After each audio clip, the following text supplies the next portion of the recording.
Bonjour à toutes et à tous. Un petit témoignage ce soir. Je voudrais, moi, partager mon ressenti face à une invitation qu'on voit fleurir sur les réseaux sociaux et qui dit tous les soirs à 20 heures devant votre fenêtre pour applaudir le personnel soignant. Eh bien, personnellement, je ne suis pas au rendez-vous du 20 heures à ma fenêtre pour applaudir.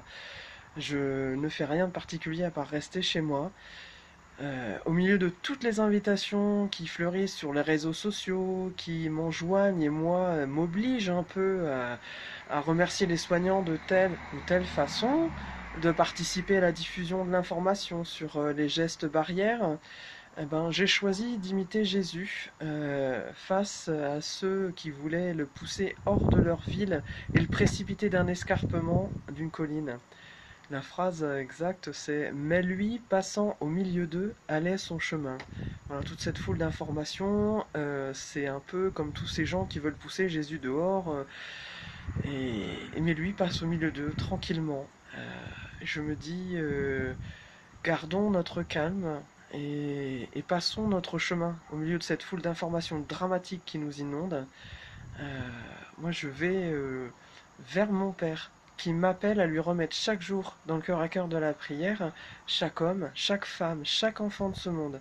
Je prie pour ceux qui luttent, les soignants, pour les chercheurs qui essayent de trouver un vaccin ou des traitements, pour ceux qui sont malades et leurs familles, pour ceux qui meurent seuls et toutes les familles en deuil, mais aussi pour les parents comme moi qui s'occupent de leurs enfants à la maison.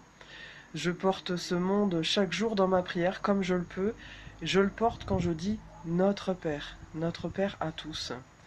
Alors ma petite proposition, c'est dire, si au lieu de faire des choses extraordinaires et qui font du bruit, comme applaudir, se montrer, faire des cagnottes, ou voilà, multiplier ce genre d'initiatives sur les réseaux sociaux, si au lieu de faire ça, on montrait notre reconnaissance aux soignants et notre soutien à tous ceux qui souffrent de la maladie et du confinement, en priant simplement le Notre Père pour eux dans le secret de notre chambre.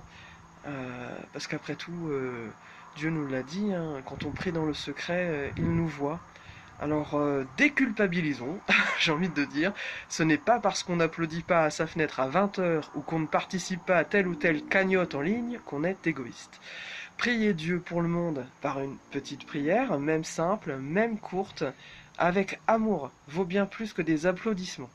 Seulement, c'est vrai que la prière, elle ne fait pas de bruit, personne ne peut l'entendre, donc on verra pas, ça se voit pas quoi la prière.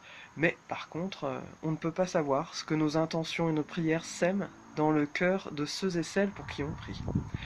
Et puis je voudrais terminer ce petit témoignage par un partage de l'apparition de la Vierge, un message de l'apparition de la Vierge à Pontmain, qui disait « Mais priez mes enfants, Dieu vous exaucera en peu de temps, mon fils se laisse toucher. » Voilà. Restons dans l'espérance. À bientôt.